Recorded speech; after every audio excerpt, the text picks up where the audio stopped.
موضوع الدرس فی فضیلت ایمان اہل الکتاب، سورۃ الحدید، تفسیر ابن کثیر۔ الحمد للہ رب العالمین والصلاة والسلام علی اشرف الانبیاء وسید المرسلین سیدنا محمد وعلی آلہ واصحابہ اجمعین۔ اللهم صل على سيدنا محمد وعلى آل سيدنا محمد كما صليت على إبراهيم وعلى آل إبراهيم في العالمين إنك حميد مجيد۔ أعوذ بالله من الشيطان الرجيم، بسم الله الرحمن الرحيم۔ يا أيها الذين آمنوا اتقوا الله وآمنوا برسوله يؤتكم كفلين من رحمته ويجعل لكم نورا تمشون به ويغفر لكم والله غفور رحيم۔ لئلا يعلم أهل الكتاب أن لا يقدرون على شيء من فضل الله وأن الفضل بيد الله يؤتيه من يشاء والله ذو الفضل العظيم۔ سورۃ الحدید میں جیسے ہم نے الحمدللہ پڑھا ہے کہ سب سے پہلے اللہ نے اپنی عظمت کا بیان فرمایا۔ سبح للہ ما فی السماوات والارض، باقی بیان کرتی ہیں اللہ تبارک و تعالی کی جو چیزیں آسمانوں اور زمینوں میں ہیں۔ وہو العزیز، وہ غالب ہیں، حکمت والے ہیں، اسی ہی کے لیے ہے لہو ملک السماوات والارض، اسی ہی کے لیے ہے ملک آسمانوں اور زمینوں کا۔ یحیی و یمیت، وہ جلاتے ہیں، وہ مارتے ہیں۔ وہو علی کل شیء قدیر، وہ ہر چیز پہ قادر ہے۔ هو الاول، جس سے پہلے کچھ نہیں، والآخر، جس کے بعد کچھ نہیں، والظاہر، جس سے اوپر کچھ نہیں، والباطن، جس سے نیچے کچھ نہیں۔ وہو بکل شیء علیم، اور وہ ہر چیز کے جاننے والے ہیں۔ وہی ذات ہے والذی خلق السماوات والارض فی ستۃ ایام، جس نے آسمانوں اور زمینوں کو 6 دنوں میں پیدا کیا۔ ثم استوى علی العرش، پھر عرش پر استوا فرمایا جیسے اس کی شان کو زیبا ہے۔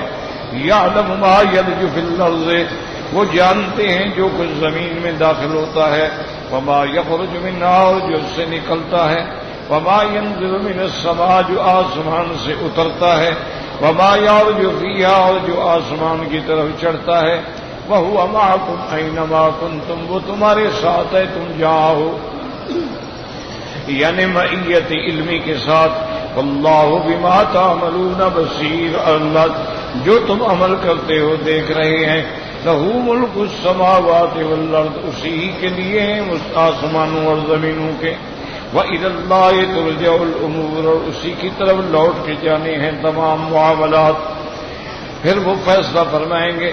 یولج اللیل فی النہار ویولج النہار فی اللیل، وہ داخل کرتے ہیں رات کو دن میں اور داخل کرتے ہیں دن کو رات میں۔ وہو علیم بذات الصدور، اور وہ جانتے ہیں جو تمہارے دلوں کے اندر ہے۔ آمنوا باللہ ورسولہ، اللہ پر اور اس کے رسولوں پر ایمان لاؤ۔ وانفقوا مما جعلکم مستخلفین فیہ، اور خرچ کرو جس میں اللہ نے تمہیں نائب بنایا ہے۔ والذین آمنوا منکم، تم میں سے جو ایمان لائے، وانفقوا، اور اللہ کے راستے میں خرچ کیا، ان کے لیے بہت بڑا ثواب ہے، ان کے لیے بہت بڑا اجر ہے۔ وما لکم، اور کیا ہو گیا تم کو، لا تؤمنون باللہ والرسول یدعوکم، کیوں نہ ایمان لاؤ اللہ پر، رسول تم کو بلا رہے ہیں۔ لتؤمنوا بربکم، تاکہ اپنے رب پر تم ایمان لاؤ۔ وقد اخذ میثاقکم، اور وہ تم سے عہد لے چکے ہیں۔ ان کنتم مؤمنین، اگر ہو تم ایمان والے۔ هو الذی ينزل علی عبدہ آیات بینات، وہی ذات ہے جو اتارتی ہے اپنے بندے پہ آیات کھلی ہوئی۔ لِيُخْرِجَكُم مِّنَ الظُّلُمَاتِ، تاکہ تم کو نکالے ظلمات اندھیروں سے، کفر کے اندھیروں سے، اِلَى النور، ایمان کے نور کی طرف، وَإِنَّ اللَّهَ بِكُمْ لَرَءُوفٌ رَحِيمٌ، اور اللہ تبارک و تعالیٰ تمہارے ساتھ انتہائی شفقت اور مہربانی فرمانے والے ہیں۔ وَمَا لَكُمْ أَلَّا تُنْفِقُوا فِي سَبِيلِ اللَّهِ، کیا ہو گیا تم کو کہ تم خرچ نہیں کرتے اللہ کے راستے میں؟ وَلِلَّهِ مِيرَاثُ السَّمَاوَاتِ وَالْأَرْضِ، تمام آسمانوں اور زمینوں کی ملکیت اور دولت اسی ہی کی ہے۔ لا يستوي منكم من انفق من قبل الفتح وقاتل، وہ برابر نہیں جن لوگوں نے اللہ کے راستے میں خرچ کیا اور جہاد کیا فتح مکہ سے پہلے۔ اولئک اعظم درجۃ، ان کے لیے بہت بڑا درجہ ہے ان لوگوں سے جنہوں نے خرچ کیا لیکن جہاد بھی کیا لیکن فتح مکہ کے بعد۔ وَكُلًّا وَعَدَ اللَّهُ الْحُسْنَىٰ، اور اللہ تبارک و تعالی نے سب سے بھلائی کا وعدہ فرمایا ہے۔ وَاللَّهُ بِمَا تَعْمَلُونَ خَبِيرٌ، اور اللہ جانتے ہیں جو تم عمل کر رہے ہو۔ مَنْ ذَا الَّذِي يُقْرِضُ اللَّهَ قَرْضًا حَسَنًا، کون ہے تم میں سے جو قرض دے اللہ کو قرضہ دینا اچھا، فَيُضَاعِفَهُ لَهُ، اس کے لیے وہ بڑھا دیں گے، وَلَهُ أَجْرٌ كَرِيمٌ، اور اس کے لیے ثواب ہوگا بڑا اعلیٰ۔ یوم تری المؤمنین والمؤمنات یسعی نورہم، میرے محبوب جب آپ دیکھیں گے مومن مردوں کو اور مومن عورتوں کو، ان کے آگے بھی نور ہوگا دائیں بھی نور ہوگا۔ بشراکم الیوم، ان کو خوشخبری دی جائے گی، جنات تجری من تحتها الانہار، ایسے باغوں کی جن کے نیچے نہریں بہتی ہیں، خالدین فیہا، وہ اس میں ہمیشہ رہیں گے۔ ذالک هو الفوز العظیم، اور یہ بہت بڑی کامیابی ہے۔ یوم یقول المنافقون والمنافقات للذین آمنوا انظرونا، جس دن منافق مرد اور منافق عورتیں مومنوں سے کہیں گے کہ ٹھہرو ہم بھی تمہارے نور سے کچھ حاصل کر لیں۔ قیل ارجعوا وراءکم، کہا جائے گا کہ واپس لوٹ جاؤ وہاں سے جا کے نور حاصل کرو۔ فالتمسوا نورا، جب وہ لوٹیں گے فضرب بینہم بسور، مومنوں اور منافقوں کے درمیان اللہ ایک حجاب قائم کر دیں گے۔ باطنہ فیہ الرحمہ، اس کے اندر جو ہے رحمت ہوگی، وظاہرہ من قبلہ العذاب، اور اس کے باہر جو ہے عذاب ہوگا۔ اب منافق پکاریں گے ینادونہم الم نکن معکم، کیا ہم تمہارے ساتھ نہیں تھے دنیا میں؟ مومن جواب دیں گے قالوا بلا ولکنکم فتنتم انفسکم وتربصتم وارتبتم، لیکن تم نے اپنے نفسوں کو شہوات میں ڈالا اور تم انتظار کرتے رہے پیغمبر کے موت کا، وارتبتم، اور قیامت میں شک کرتے رہے، وغرتکم الامانی، تمہیں تمہاری امنگوں نے دھوکے میں ڈالا، حتی جاء امر اللہ، اللہ کا حکم آ گیا، وغرکم باللہ الغرور، اور اللہ کے بارے میں تمہیں دھوکے میں ڈالا شیطان نے۔ فَالْيَوْمَ لَا يُؤْخَذُ مِنْكُمْ فِدْيَةٌ وَلَا مِنَ الَّذِينَ كَفَرُوا، پس نہ دیا جائے گا تم سے فدیہ اور نہ ان لوگوں سے جنہوں نے کفر کیا۔ مَأْوَاكُمُ النَّارُ، تمہارا ٹھکانہ جہنم ہے، ہِیَ مَوْلَاكُمْ وَبِئْسَ الْمَصِيرُ، اور یہی جگہ تمہارے لیے بہتر ہے اور کیا ہی برا مرجع ہے۔ الم یعن للذین آمنوا ان تخشع قلوبهم، کیا وقت نہیں پہنچا ایمان والوں کے لیے کہ ان کے دل اللہ کے ذکر کی طرف جھک جائیں۔ وما نزل من الحق، اور جو اللہ نے اتارا ہے، ولا یکونوا کالذین اوتوا الکتاب من قبل، اور نہ ہو جائیں ان کی طرح جن کو تم سے پہلے اللہ نے کتاب دی۔ فطال علیہم الامد، جب مدت لمبی ہو گئی، وقست قلوبہم، ان کے دل جو تھے وہ سخت ہو گئے، وکثیر منہم فاسقون، بلکہ ان کے بہت سارے جو تھے وہ کافر تھے، حد سے نکلنے والے۔ اعلموا، جان لو، ان اللہ یحیی الارض بعد موتها، وہ ذات ہے جو مردہ زمینوں زندہ کرتی ہے موت کے بعد۔ قد بینا لکم الآیات، تاکہ کھول کے بیان کر دی اللہ نے آیات، لعلکم تعقلون، تاکہ تم سمجھ سکو۔ ان المصدقین والمصدقات، اللہ کے راستے میں دینے والے مرد اور عورتیں، وَأَقْرَضُوا اللَّهَ قَرْضًا حَسَنًا، اور جنہوں نے قرضہ دیا اللہ کو بہتر، یضاعف لهم، ان کے لیے دوگنا کر دیا جائے گا، وَلَهُمْ أَجْرٌ كَرِيمٌ، اور ان کے لیے بہت بڑا ثواب ہوگا۔ والذین آمنوا باللہ ورسلہ، جو اللہ پر ایمان لائے، اللہ کے رسولوں پر، اولئک هم الصدیقون، وہی لوگ ہیں صدیق، والشہداء عند ربہم، اور اللہ کے ہاں گواہی دینے والے، لہم اجرہم ونورہم، ان کے لیے اجر ہوگا اور ان کے لیے نور ہوگا۔ والذین کفروا وکذبوا بآیاتنا، جن لوگوں نے کفر کیا اور جھٹلایا ہماری آیات کو، اولئک اصحاب الجحیم، وہی جہنمی ہیں۔ اعلموا انما الحیات الدنیا لعب ولہو، جان لو یہ دنیا کی زندگانی کیا کھیل ہے اور غفلت میں ڈالنے والی، وزینت، اور زینت ہے ظاہری، وتفاخر بینکم، اور ایک دوسرے پہ بڑائی، وتکاثر فی الاموال والاولاد، مال اور اولاد میں بڑھوتری کی کوششیں، کمثل غیث، اس کی مثال ایسی ہے کہ جیسے بادل آتا ہے، اعجب الکفار نباتہ، اور زراعت کرنے والے کو خوش آتا ہے کہ اس کی کھیتی اب نکلے گی، ثم یہی جو پھر کھیتی لہلہاتی ہے، فتراہ مصفرا، اس کے بعد وہ پیلی ہو جاتی ہے، ثم یکون حطاما، پھر وہ ریزہ ریزہ چورا چورا ہو جاتی ہے، وفی الآخرۃ عذاب شدید، اور آخرت میں سخت عذاب بھی ہوگا، ومغفرۃ من اللہ ورضوان، اللہ کی طرف سے بخشش بھی ہوگی اور اللہ کی رضا بھی ہوگی۔ وَمَا الْحَيَاةُ الدُّنْيَا إِلَّا مَتَاعُ الْغُرُورِ، نہیں ہے یہ زندگانی دنیا کی مگر دھوکا۔ سابقوا إِلَىٰ مَغْفِرَةٍ مِّن رَّبِّكُمْ، دوڑو اللہ کی مغفرت کی طرف، وَجَنَّةٍ، اور جنت کی طرف، عرضها كعرض السماء والأرض، جس کا عرض ایسے ہے جیسے آسمان اور زمین، اعدت للذین آمنوا باللہ ورسلہ، اللہ نے وہ تیار رکھی ہے جنت ان کے لیے جو اللہ پر، اللہ کے رسولوں پہ ایمان لائے۔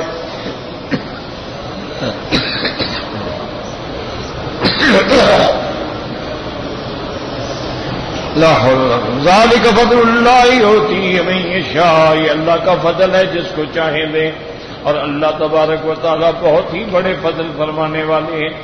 ما اصاب من مصیبت فی الارض ولا فی انفسکم، کوئی مصیبت زمین میں یا تمہارے وجود میں نہیں آتی کہ مگر الا فی کتاب، وہ پہلے کتاب میں لکھی ہے، من قبل ان نبرأہا، تمہیں پیدا کرنے سے بھی پہلے اللہ نے لکھا، ان ذالک علی اللہ یسیر، اور یہ اللہ کے لیے آسان ہے، تاکہ جب تمہارا تقدیر پہ ایمان ہو لِكَيْ لَا تَأْسَوْا عَلَىٰ مَا فَاتَكُمْ، تاکہ نہ غم کرو جو تمہیں نہ ملا، وَلَا تَفْرَحُوا بِمَا آتَاكُمْ، اور جو اللہ نے دیا ہے اس میں اکڑو مت، وَاللَّهُ لَا يُحِبُّ كُلَّ مُخْتَالٍ فَخُورٍ، اللہ اس کو پسند نہیں کرتے جو اکڑتا ہے اور لوگوں پہ فخر جتلاتا ہے۔ الذين يبخلون ويأمرون الناس بالبخل، جو لوگ بخل کرتی ہیں اور لوگوں کو بھی بخل کا حکم دیتی ہیں۔ ومن يتولى، جو اسلام سے پھر گیا، فإن الله هو الغني الحميد، اللہ تبارک و تعالیٰ تو غنی ہے اور اللہ تبارک و تعالیٰ ہر حال میں سزاوار حمد ہے۔ لقد ارسلنا رسلنا بالبينات، ہم نے بھیجے پیغمبر طرف معجزات دے کر، وانزلنا معهم الكتاب والميزان، اور اتارا ان کے ساتھ کتاب کو اور میزان کو تاکہ لوگوں میں انصاف کریں۔ وانزلنا الحديد فيه باس شديد، اور اتارا ہم نے لوہا، اس میں بہت سختی شدت ہے۔ ومنافع للناس، اور لوگوں کے لیے نفع ہے۔ وَلِيَعْلَمَ اللَّهُ، تاکہ اللہ جان لے، مَن يَنصُرُهُ رُسُلَهُ بِالْغَیْبِ، کون اللہ اس کے رسولوں کی خالص امداد کرتا ہے۔ ان اللہ قوی عزیز، اللہ تبارک و تعالیٰ قوی ہیں، غالب ہیں۔ وَلَقَدْ أَرْسَلْنَا نُوحًا، لا حول ولا قوة، وَلَقَدْ أَرْسَلْنَا نُوحًا وَإِبْرَاهِيمَ وَجَعَلْنَا اور ہم نے بھیجا نوح علیہ السلام اور ابراہیم علیہ السلام کو وجعلنا اور رکھا ان کی ذریت میں نبوت اور کتاب فمنہم مہتد ان میں سے ہیں ہدایت والے لیکن اکثر جو ہیں وہ کفر میں رہے ثم قفینا علی آثارہم ان کے نقش قدم پہ اس کے بعد ہم نے رسول بھیجے وقفینا بعیسی ابن مریم اور ان کے بعد ہم نے عیسیٰ ابن مریم بھیجا وآتیناہ الانجیل اور اس کو دی ہم نے کتاب انجیل وجعلنا فی قلوب الذین اتبعوا رأفۃ ورحمۃ ورہبانیۃ ابتدعوها اور جو عیسیٰ علیہ السلام کے پیروکار تھے ان کے دلوں میں ہم نے محبت رکھی رحمت رکھی ورہبانیۃ اور ترک دنیا جو انہوں نے خود اپنی طرف سے اختیار کیا ما كتبناها علیہم ہم نے ان پہ نہیں لکھا تھا الا ابتغاء رضوان اللہ مگر اللہ کی رضا حاصل کرنا ہمارا حق رعایتها پھر انہوں نے حق ادا نہ کیا حق ادا کرنا فآتینا الذین آمنوا منہم اجرہم ان میں جو ایمان لائے ہم نے ان کو اجر دیا وکثیر منہم فاسقون لیکن اکثر ان میں بھی تھے ایسے جو کفر کرنے والے یا ایھا الذین آمنوا اتقوا اللہ اے ایمان والو اللہ سے ڈرو وآمنوا برسولہ اور اس کے پیغمبر پہ ایمان لاؤ یؤتکم کفلین من رحمتہ وہ اپنی رحمت سے تم کو دوہرا اجر عطا فرمائیں گے وَيَجْعَلْ لَكُمْ نُورًا تَمْشُونَ بِهِ وَيَغْفِرْ لَكُمْ اور تمہارے لیے نور ہوگا جس میں تم چلو گے اور اللہ تمہارے گناہ جو ہیں وہ بھی معاف فرما دیں گے اللہ غفور الرحیم اللہ بخشنے والے ہیں مہربان ہیں لِأَلَّا يَعْلَمَ أَهْلُ الْكِتَابِ تاکہ جان لیں اہل کتاب اللہ یقدرون علی شیء من فضل اللہ وہ اللہ تبارک و تعالی کے فضل پہ ان کی کوئی طاقت نہیں وان الفضل بید اللہ اور فضل اللہ کے ہاتھ میں ہے یؤتی من یشاء جس کو چاہے دے واللہ ذو الفضل العظیم اللہ تبارک و تعالی بہت بڑا فضل فرمانے والے ہیں اب آپ سمجھیں آج کی جو ہم نے آیات تلاوت کی ہیں اس سے پہلی آیات میں اللہ تبارک و تعالی نے سیدنا عیسیٰ علیہ السلام کا ذکر فرمایا اور یہ بھی ارشاد فرمایا کہ عیسیٰ علیہ السلام کے جو ماننے والے ہیں ان کو ہم نے بڑا نرم دل محبت کرنے والا پیار کرنے والا بنایا ورہبانیت رہبانیت کہتے ہیں ترک لذات رہبانیت کا معنی سمجھیں راہب کہتے ہیں کہ جو لوگ پہلے زمانے میں پہاڑوں پہ چلے جاتے تھے جنگلوں میں چلے جاتے تھے غاروں میں رہتے تھے ترک لذات نہ شادی نہ اہل نہ اولاد نہ اچھا کھانا نہ اچھا پہننا بالکل فقر والی زندگی اختیار کرنا وہ راہب ہے اس کی وجہ صحیح روایات میں آئی ہے کہ سیدنا عیسیٰ علیہ السلام کے آسمانوں پہ اٹھ جانے کے بعد ایک جماعت تو وہ تھی جو صحیح معنی میں دین عیسیٰ علیہ السلام پہ قائم اور ایک لوگ وہ تھے جنہوں نے دین عیسیٰ علیہ السلام کو بدل ڈالا پھر انہوں نے مختلف عقائد گھڑے کسی نے عیسیٰ علیہ السلام کو خدا بنایا کسی نے بیٹا بنایا کوئی تثلیث کا قائل ہوا اور ایک جماعت تھی جو ان کو منع کرتی تھی لیکن زبانی کلامی اس سے زیادہ ان کے اندر طاقت نہیں اب بادشاہ نے فیصلہ کیا کہ جو میرے بات پہ نہیں چلتے ان سب کو قتل کر دیا جائے گا تو وہ جان بچانے کے لیے ملک چھوڑ کے چلے گئے اور غاروں میں اور پہاڑوں میں جا کے رہے. کوئی مر گئے کوئی بچ گئے. تو رہبانیت کا معنی ہی یہی ہوتا ہے کہ لذات کو چھوڑ دینا. حضور صلی اللہ علیہ وسلم کے صحابہ ایک دن اکٹھے ہوئے. آپس میں انہوں نے مشورہ کیا کہ بھئی پہلی امتیں جو گزری ہیں ان کی عمر بڑی لمبی ہوتی تھی، 1000 سال، 900 سال، 500 سال. ہماری تو عمر ساری 60 سال 70 سال ہے. تو اگر ایک آدمی 1000 سال تک عبادت کرے اور ایک آدمی صرف 40 سال عبادت کرے تو ہم ان کا مقابلہ کیسے کریں؟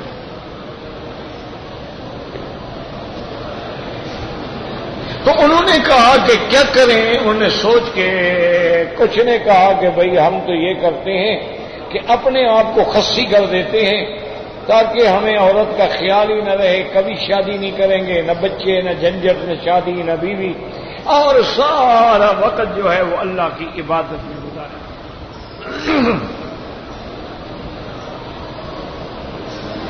اور کسی نے کہا کہ بھائی ہم یہ کرتے ہیں کہ میں تو روزانہ روزہ رکھوں گا، کبھی افطار کروں گا ہی نہیں.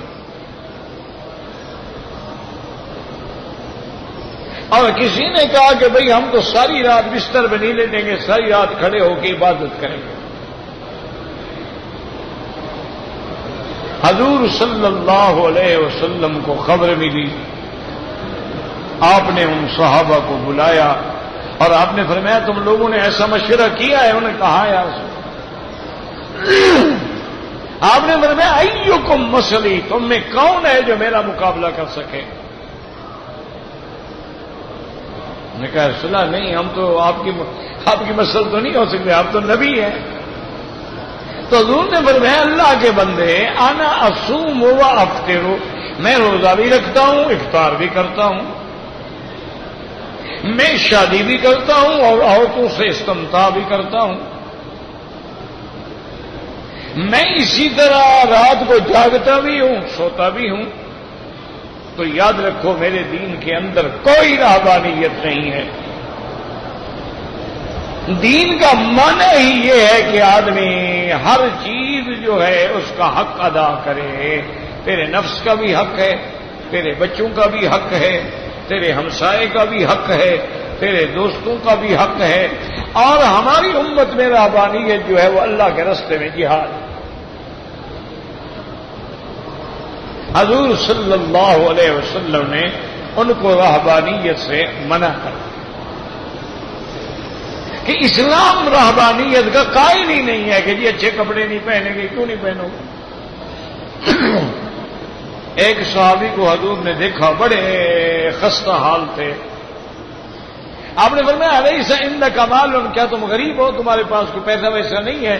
اس نے کہا یا رسول اللہ عندی اموال من جمیع الاصناف، میرے پاس ہر قسم کا مال ہے، میرے پاس اونٹ ہیں، بکریاں ہیں، میرے پاس دولت ہے، پیسہ ہے. آپ نے فرمایا یہ بات ہے، اللہ نے دیا ہے تمہارے بدن پر تو نظر نہیں آ رہا. اگر اللہ نے تمہیں نعمت دی ہے، رزق دیا ہے، مال دیا ہے تو اچھا پہنو، اچھا کھاؤ. اسلام اس سے تو منع نہیں کرتا کہ کوئی آدمی اچھا لباس نہ پہنے. اسلام اس سے تو منع نہیں. مانا اسلام تو یہ کہتا ہے کہ حلال کھاؤ، حلال پہنو، اور ہر حال میں اللہ کی نعمتوں کا شکر ادا کرو. کسی پہ بڑائی کا اظہار نہ کرو. بڑے بڑے اولیاء اللہ ایسے بھی گزرے ہیں کہ جن کی اس دور میں یعنی آج سے 200 سال پہلے بھی ان کی چادر شال جو ہے وہ 600-700 درہم کی ہوتی تھی.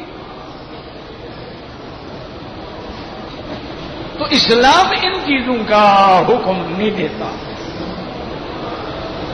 پھر اللہ نے یہ بھی بتلا دیا کہ انہوں نے جو رہبانیت اختیار کی وہ اپنی طرف سے کی، ہم نے نہیں کہا. اور پھر اگر اختیار کی پھر اس کا حق بھی ادا نہیں کر سکے. اچھا پھر راہب لوگ جو تھے اللہ معاف کرے پہلے تو رائے بن گئے نا جی، پھر اس کے بعد لوگوں سے مال کھانا شروع کر دیا.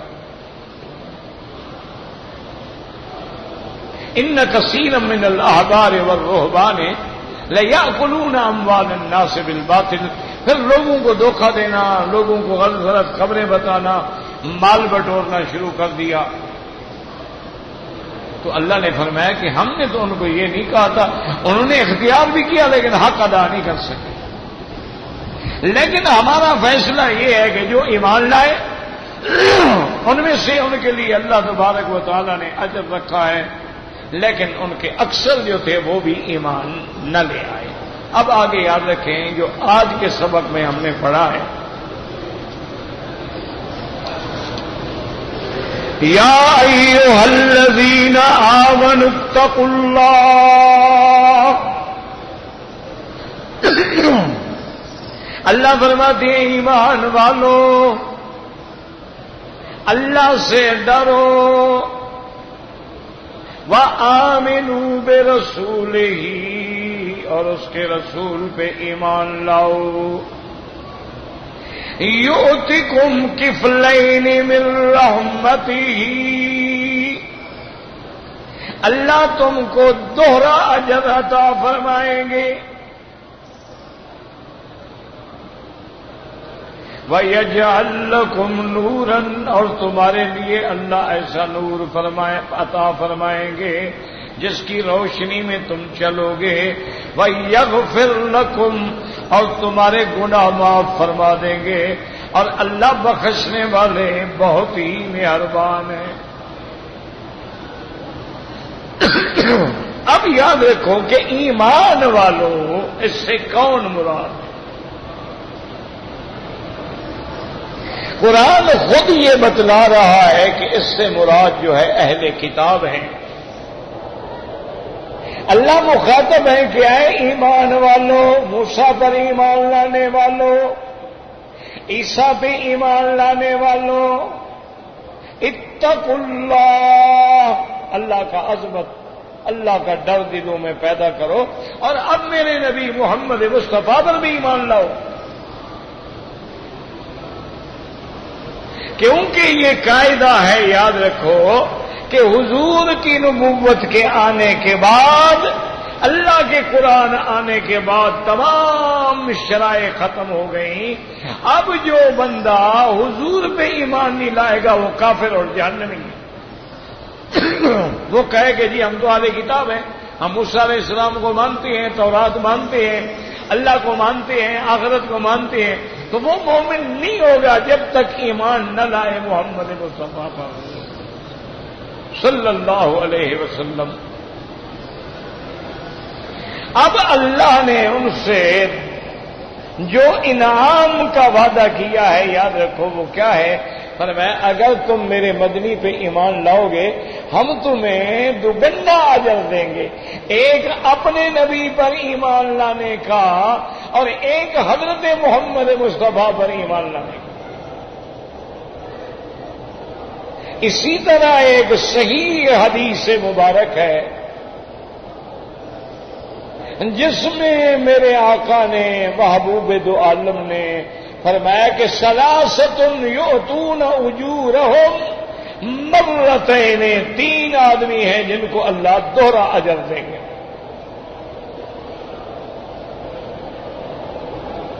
آپ نے فرمایا کہ ان میں ایک بندہ تو وہ ہے جو اپنے وقت کے نبی پر بھی ایمان لایا اور پھر حضرت محمد مصطفیٰ پر بھی ایمان لایا، تو اب اس کا اجر دوگنا ہوگی. اور میں اسی طرح ایک بندہ ہے، غلام ہے، مملوک ہے، اللہ کا بھی حق ادا کرتا ہے اور اپنے مالک کا بھی حق ادا کرتا ہے. یعنی غلام ہے بیچارہ، لیکن وہ اپنے مالک کا بھی حق ادا کر رہا ہے، خدمت کر رہا ہے، کوئی کوتاہی نہیں، اور اللہ کے حقوق میں بھی کوئی کوتاہی نہیں، تو اس کو بھی اللہ دوہرا اجر دے گا. اور فرمایا تیسرا وہ بندہ ہے اندہ امتن، اس کے پاس ایک کنیز ہے جو اس کو جہاد میں ملی، ادبہا فاحسن تادیبہا، اس نے اس کو ادب سکھایا، تعلیم دی، پڑھایا، لکھایا، سمجھایا، ثم اعتقہا، پھر اس کو آزاد کر دیا، ثم تزوجہا، پھر شادی کر لی، اللہ اس کو بھی دوہرا اجر عطا فرمائیں گے کہ اس نے اپنی کنیز کو ادب بھی سکھلایا، آزادی بھی دی اور پھر بیوی بھی بنا لیا، تو اس کو بھی اللہ تبارک و تعالی جو ہے وہ دوہرا اجر عطا فرمائیں گے۔ تو اللہ نے فرمایا اہل کتاب ایمان لاؤ میرے رسول محمد مصطفیٰ صلی اللہ علیہ وسلم پر، اللہ تم کو ایک تو ہے کہ دوہرا اجر دیں گے، اور دوسرا انعام کیا ہے، یجعل لکم نورا، اور اللہ تمہارے لیے نور بنا دیں گے، روشنی دے دیں گے جس میں تم چلو گے پھرو گے۔ کیا مانا، قرآن آ گیا، واضح ہو گیا کہ یہ حق ہے یہ باطل ہے۔ روشنی کا معنی یہی ہوتا ہے نا، آدمی کو پتہ چل جائے کہ یہ راستہ ٹھیک ہے یہ غلط ہے، تو جب قرآن ہے انہیں کھول دیا، بھئی یہ توحید ہے یہ شرک ہے، یہ سنت ہے یہ بدعت ہے، یہ نور ہے یہ ظلمت ہے، یہ دن ہے یہ رات ہے۔ اور اللہ تبارک و تعالیٰ قیامت میں بھی وہ نور تمہارے ساتھ ہوگا، اور یغفر لکم، اور جو تم سے گناہ ہوئے غلطیاں ہوئیں اللہ وہ بھی معاف فرما دیں گے۔ واللہ غفور الرحیم، اور اللہ بخشنے والے بھی ہیں اور انتہائی مہربان ہیں۔ اور یہ سارا انعام کیوں دیں گے؟ لِأَلَّا يَعْلَمْ، یہاں دو ترجمے ہیں، بعض علماء تو کہتے ہیں کہ لا زائدہ ہے، معنی ہوتا ہے لِأَن يَعْلَمْ، تاکہ جان لیں، تاکہ جانیں، لام زائدہ ہو گیا۔ اور بعض علماء کہتے ہیں کہ لام زائدہ نہیں، لِأَلَّا یعنی نہ جانیں اہل کتاب، تو نفی کی نفی بھی اس بات ہوتی ہے، تو معنی یہ ہو جائے گا کہ آخر وہ جانیں گے کہ اللہ یقدرون علی شیء، ان کی کسی چیز میں طاقت نہیں ہے، کسی چیز میں ان کی قدرت نہیں ہے، ان کے ہاتھ میں کچھ بھی نہیں ہے۔ وَأَنَّ الْفَضْلَ بِيَدِ اللَّهِ، اور فضل اللہ کے ہاتھ میں ہے، جس کو چاہیں وہ عطا فرمائیں، اور جس کو چاہیں نبوت عطا فرمائیں، جس کو چاہیں انعام عطا فرمائیں۔ واللہ ذو الفضل العظیم، اور اللہ تبارک و تعالیٰ ہی فضل والے ہیں اور انتہائی بڑے فضل والے ہیں، تو ان کی مرضی ہے جس کو ایمان دیں، جس کو ہدایت دیں، جس کو دونوں نبیوں پر ایمان دیں، اور اللہ تبارک و تعالیٰ اس کو دنیا میں بھی نور دیں، آخرت میں بھی نور دیں، اور قیامت میں بھی نور عطا فرمائیں۔ تمام فضل جو ہے وہ اللہ کے ہاتھ میں ہے۔ اس کی وجہ کیا تھی اصل؟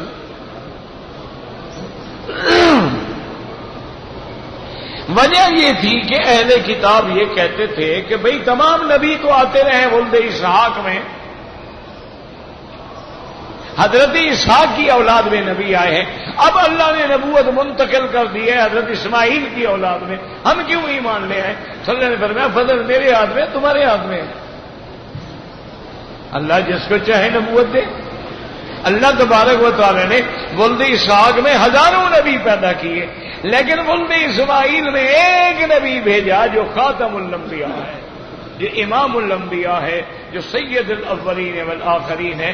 تو اس لیے یہ آیات نازل ہوئی کہ اللہ کے ہاتھ میں تمہارے ہاتھ میں، ان الفضل بید اللہ یؤتیہ من یشاء، اللہ کے ہاتھ میں فضل ہے، وہ جس کو چاہیں نبوت عطا فرمائیں، جس کو چاہیں شان عطا فرمائیں، وہی بڑے فضل والے ہیں۔ اللہ ہمیں بھی اپنے فضل سے، اپنے رحمتوں سے نوازیں اور اپنے عذاب سے محفوظ فرمائیں۔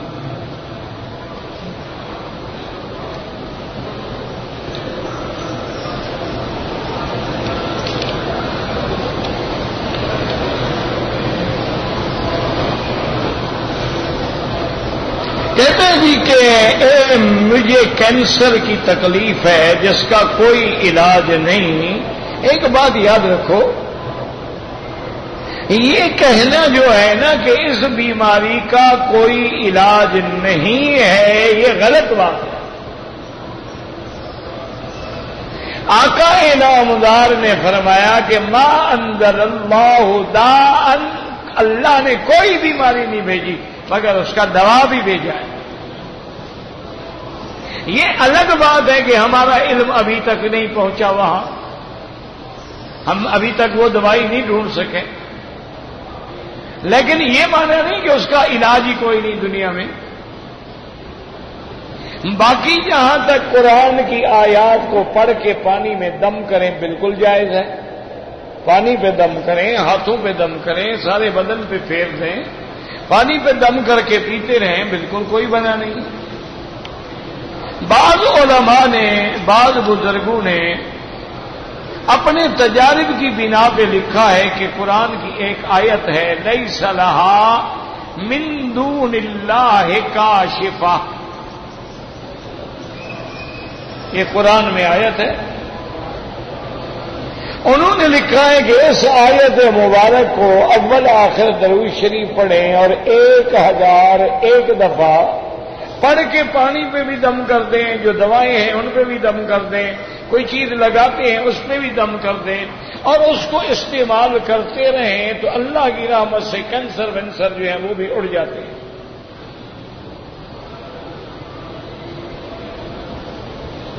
میرے سامنے 2 تجربات ہیں، باقی میرا ایمان ہے شفا اللہ کے ہاتھ میں ہے، اور اللہ شفا نہ دینا چاہے تو بندہ اس دن پڑھ ہی نہیں سکتا،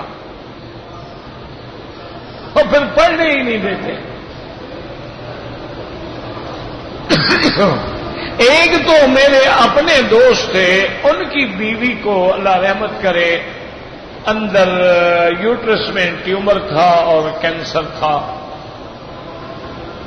میرے ماموں تھے، فوت ہو گئے، حضرت مولانا شمس الدین رحمت اللہ علیہ، بہت بڑے عالم تھے۔ تو انہوں نے اس کو یہ بتلایا، بلکہ میرا خیال میں شاید خود حضرت نے خود پڑھا یا اس کو بتلایا،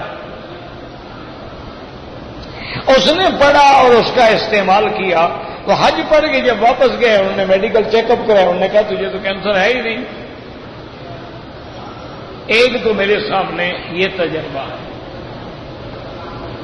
ایک یہ آیا کہ ایک بندے نے، مجھے پتہ نہیں وہ کون تھا، اسلام آباد سے مجھے خط لکھا، میں کینسر کا مریض ہوں، میری تمنا ہے کہ خدا مجھے آخری زندگی میں اللہ کا کعبہ اور حضور کا شہر دکھلا دے، عمرہ نصیب ہو جائے، اور میرا جو آفیسر ہے اگر آپ اس کو ٹیلی فون کر دیں تو مجھے چھٹی مل جائے گی۔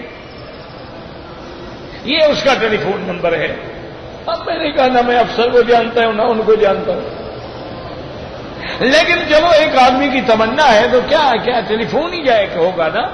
ٹیلی فون کیا، اس نے کہا ٹھیک ہے، میں نے کہا بھی میں آپ کو نہیں جانتا، انہوں نے کہا جی ٹھیک ہے آپ نہ جانے ہم تو جانتے ہیں نا، بس میں اس کو چھٹی دے دوں گا، فکر۔ چھٹی ہو گئی، وہ آیا تو بیچارہ ویل چیئر پہ بیٹھا ہوا تھا، ایسے ہو گیا تھا غریب۔ اسی احرام کی حالت میں وہ مجھے ملا، کہا جی آپ کی دعا سے، آپ کی سفارش سے میں عمرے پہ آ گیا ہوں۔ اس کو بھی میں نے یہ آیت سمجھائی۔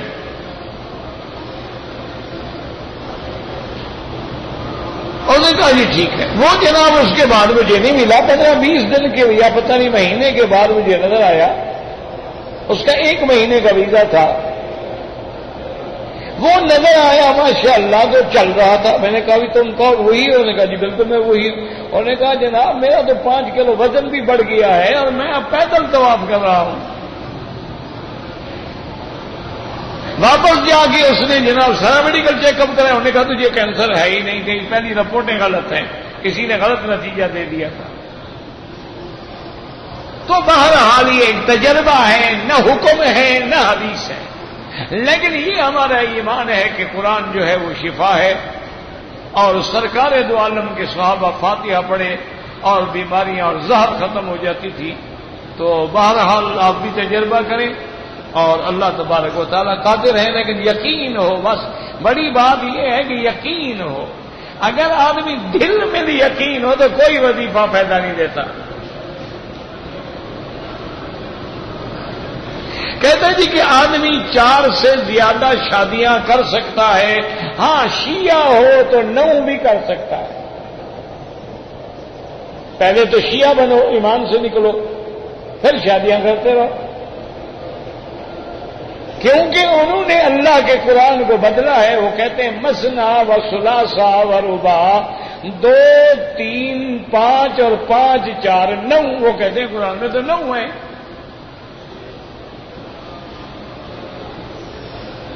اور حضور پاک کی بھی 9 بیویاں تھیں، لہذا ہم بھی 9 کریں گے۔ انا للہ و انا الیہ راجعون۔ تو بہرحال سمجھیں، معنی یہ ہے کہ 2 رکھ لو، 3 رکھ لو، 4 رکھ لو۔ معنی یہ نہیں ہے کہ اس کو ڈبل کرتے جاؤ، معنی یہ ہے کہ ایک وقت میں 4 عورتوں سے نکاح ہو سکتا ہے، یعنی بیک وقت آدمی 4 بیویاں رکھ سکتا ہے۔ ہاں اگر کوئی مر جائے تو پھر نکاح کر لے، رہیں گی تو 4 ہی نا۔ یہ الگ بات ہے کہ تم شادی کر کے پہلی کو مار دو، وہ تو پھر قیامت میں قتل کا حساب دو گے نا۔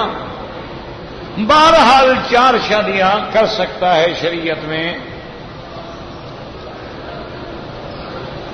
فجر کی اذان کے بعد افضل یہ ہے کہ صرف 2 رکعات سنت الفجر پڑھو، اس کے بعد نماز فجر پڑھو اور کوئی نماز نہ پڑھو۔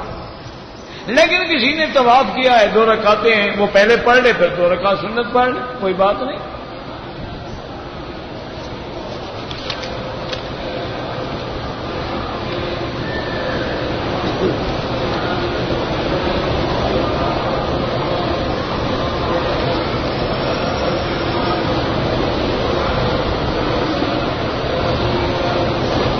کہتے جی کہ میں تمام پیسے جو ہیں والد صاحب کو دیتا ہوں۔ والد صاحب نے کہا کہ 13 لاکھ میرے نام پر ہے، میرے مرنے کے بعد 10 لاکھ آپ کو ملے گا۔ تو کیا ہو گیا؟ 3 لاکھ والد لے گیا تو کیا ہو گیا؟ تم نے دیا 13 لاکھ، والد کہتے ہیں کہ تمہیں 10 لاکھ ملے گا۔ کوئی حرج نہیں، اگر 3 لاکھ والد نے استعمال کر لیا ہے، باقی والد کی جائیداد میں سب برابر کے شریک ہیں، اس کا ان پیسوں سے کوئی تعلق نہیں، یہ تو تمہارا پیسہ ہے۔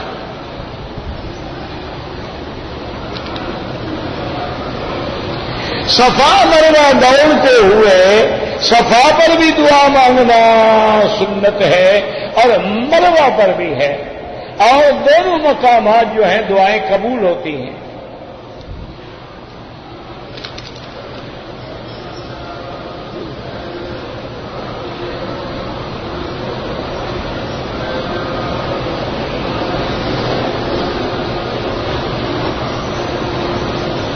میرے بھائی، آپ مجھے بشیر احمد شاہ صاحب کے صاحبزادہ جو ہیں، آپ ایسا کریں جب درس ختم ہو نا، آپ میرے ساتھ چلے جائیں، نیچے اترنے کے بعد ذرا ہوش بھی آ جائے گا، پھر جگہ بنا لیں گے بیٹھنے کی ملنے کی۔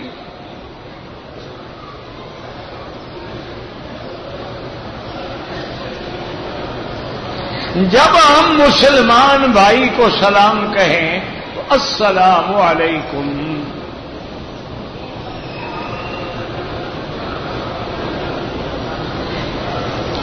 جس آدمی پر والدین ناراض ہوں حج عمرہ تو کر سکتا ہے، لیکن اس حج عمرے کا کیا فائدہ ہوگا جب والدین ناراض ہوں گے؟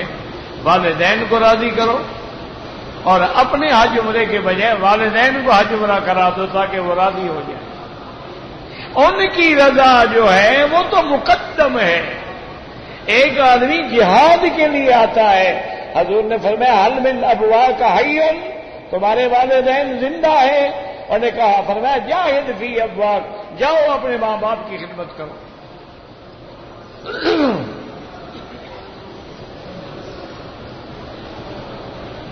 حرم پاک میں اگر ایک قضا نماز ہم پڑھیں گے تو 1,00,000 کی قضا ہو جائے گی، پھر تو جان چھوٹی، ایک نماز پڑھے 1,00,000 ادا ہو گئی، گھر جائے۔ اچھا مسئلہ نکالا ہے ماشاءاللہ، بھائی 1,00,000 گنا ثواب ہوگا، نماز تو ایک لکھی جائے گی، پھر ہمیں 5 پڑھنے کی کیا ضرورت تھی؟ ایک نماز 1,00,000 ہو جاتی، باقی 4 کی کیا ضرورت ہے؟ مانا ہے 1,00,000 گنا ثواب ملے گا، یہ مانا نہیں کہ 1,00,000 کا عدد ہو جائے گا.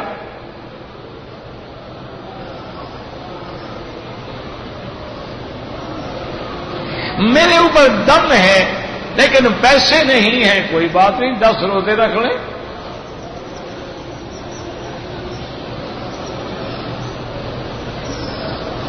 ہر عمرے کے بعد بال منڈوانے ہوں گے، بالکل. ہر عمرے کے بعد بال نہ بھی ہوں تب بھی اس طرح پھروانا ہوگا.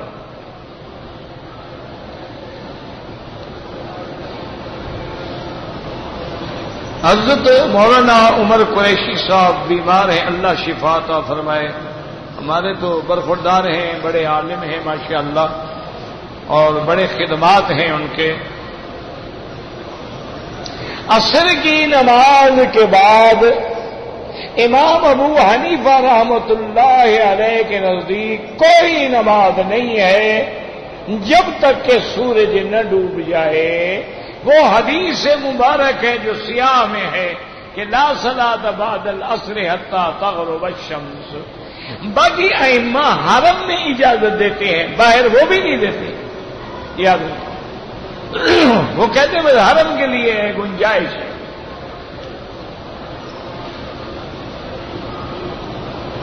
کہتے جی کہ والدین کو پہلے بیٹوں کی شادی کرنی چاہیے یا حج کرنا چاہیے. اللہ کے بندے، حج فرض ہے. اگر رشتے میں 2 سال 4 سال دیر ہو جائے، باپ مر جائے تو حج سے بھی گیا. پہلے حج کرو، یہ بہانہ ہوتا ہے. اور جی ہمارے گھر میں فرض بیٹھا ہوا ہے. کیا فرض بیٹھا ہوا ہے جناب؟ رشتے اللہ کے ہاتھ میں، خدا نے نہ لکھا ہو پھر کیا کرو گے؟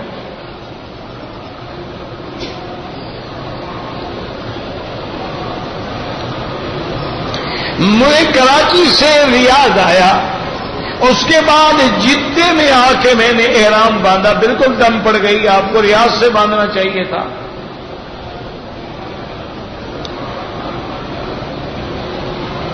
عمرے والوں کے لیے طواف الوداع کرنا واجب نہیں ہے، لیکن افضل ہے کہ وہ طواف کریں.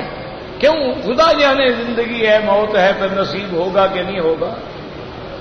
حج والوں پر واجب ہے، عمرے والوں کے لیے واجب نہیں ہے. لیکن ایک حدیث میں ہے، وہ مطلق ہے، ان یکون آخر العہد بالبیت الطواف، کہ تمہارا آخری کام یہ ہو کہ اللہ کے گھر کا طواف کرو اور جاؤ. اگر دم پڑ جائے، معنی ہی یہی ہوتا ہے کہ دم خون، یعنی بکری بکرا جو بھی ہو ذبح کرو، پیسے نہیں دے سکتے.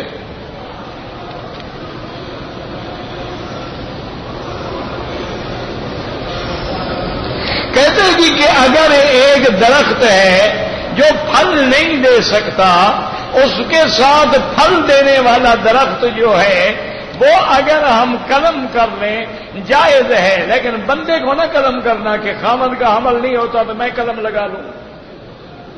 یہ درخت تک ہی رہنے دینا.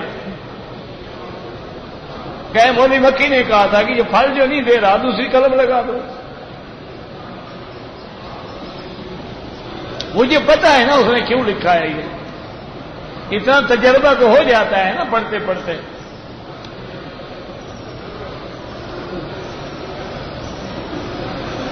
کہتے ہیں جی کہ کچھ لوگوں کا یہ عقیدہ ہے کہ حضور پاک رحمت دو عالم اپنی قبر مبارک میں زندہ ہیں. کچھ لوگوں کا نہیں جناب، یہ امت اسلام کا عقیدہ ہے. صرف ایک باطل فرقہ ہے کرامیہ جو منکر ہے، اور وہ ضال فرقہ ہے، وہ منکر ہیں حیات انبیاء کے، ورنہ کوئی مسلمان بھی حیات انبیاء کا منکر نہیں.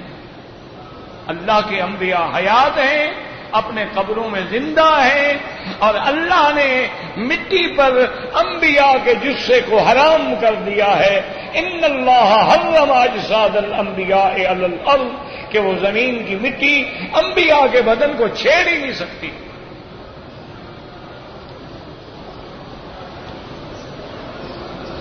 تصویر لینا حرام ہے.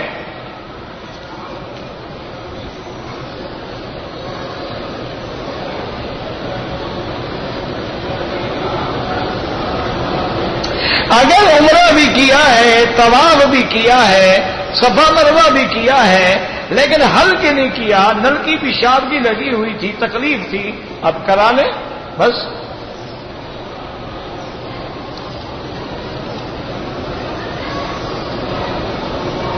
اگر ایک آدمی کی بیوی آئی ہوئی ہے، اس کو حیض ہے، طواف الوداع اگر حیض ہے تو حج میں بھی معاف ہے، عمرے میں تو واجب ہی نہیں ہے۔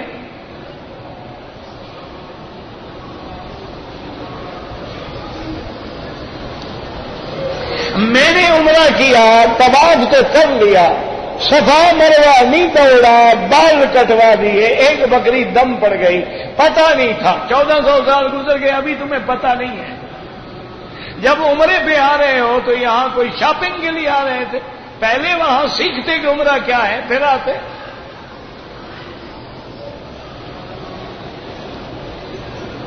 بپسی پینا جو ہے ٹھیک ہے، اللہ عالم، مجھے تو پتہ ہے نہیں کہ اس میں کیا ہوتا ہے۔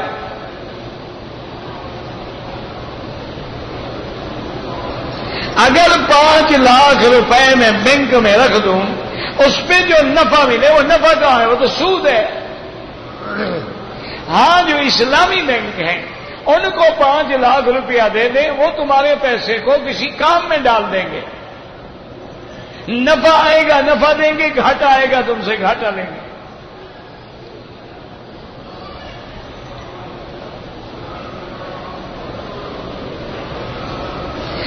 اللہ کے پیغمبر کسی کی قبر میں نہیں آتے، یہ غلط عقیدہ ہے۔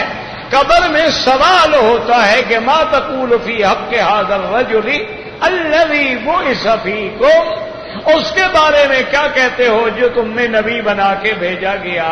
یہ نہیں کہ حضور آتے ہیں۔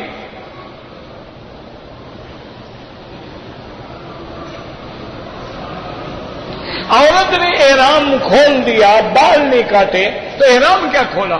عورت کا احرام تو ہوتا ہی نہیں، جب تک بال نہیں کاٹے گی گویا وہ احرام میں ہے، جتنی غلطیاں کرے گی دم پڑتے جائیں گے۔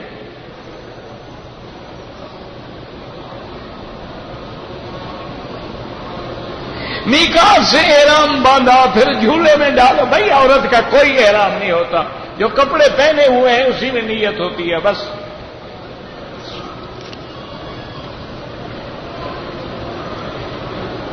کہتے ہیں جی کہ گاؤں کے لوگ جو ہیں وہ بدعتی عقیدے کے ہیں، ان کو خیرات دے سکتے ہیں، عشر دے سکتے ہیں، کوئی ایسی بات نہیں، وہ جاہل ہوتے ہیں بیچارے۔ ایک ہوتا ہے کہ جان کر بدعت کرتا ہو، ایک ہے جاہل ہے بیچارہ، اس کو سنت سمجھے ہوئے ہے۔ جبل رحمت پر عورتیں اور مرد جاتے ہیں، نفلیں پڑھتے ہیں، بالکل بدعت ہے، بلکہ جبل رحمت پر چڑھنا بھی بدعت ہے، حضور کبھی نہیں چڑھے۔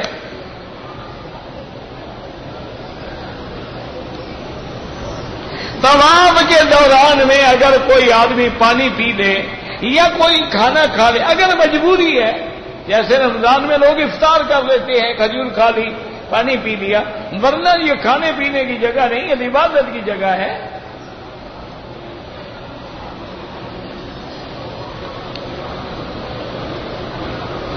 دم کے جو روزے ہیں لگاتار رکھیں، الگ الگ رکھیں، سب جائز ہیں۔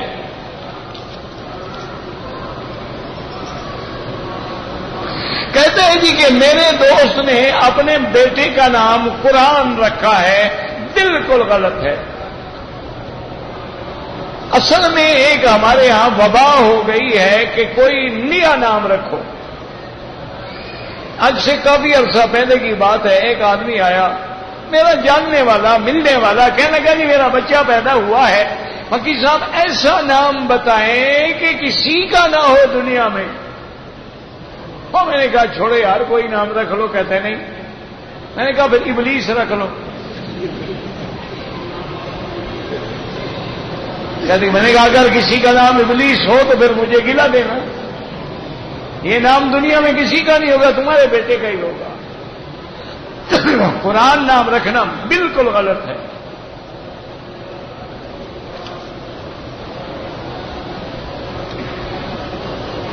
میں اگر اور عمرہ کرنا چاہوں، یاد رکھو مسئلہ سمجھو، مکے میں رہتے ہوئے طواف کرنا جو ہے وہ زیادہ افضل ہے. یعنی جتنی دیر عمرے میں لگاتے ہو 3 گھنٹے لگتے ہیں، 3 گھنٹے طواف کرو، یہ زیادہ ثواب ہے.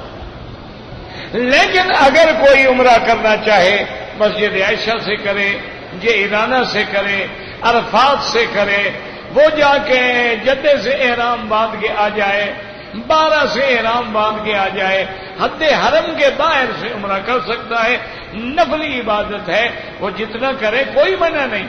لیکن افضل یہ ہے کہ جتنے دن مکے میں رہو طواف زیادہ. واللہ اعلم. ربنا تقبل منا انك انت السميع العليم وتب علينا انك انت التواب الرحيم. اللهم متعنا باسماعنا وابصارنا واشرح صدورنا واحينا بقواتنا واجعله الوارث منا واجعل ثأرنا على من ظلمنا وانصرنا على من عادانا. اللهم اقض حاجاتنا يا قاضي الحاجات يا سميع الدعاء يا مستجيب الدعوات. اللهم لا تجعلنا من القانتين.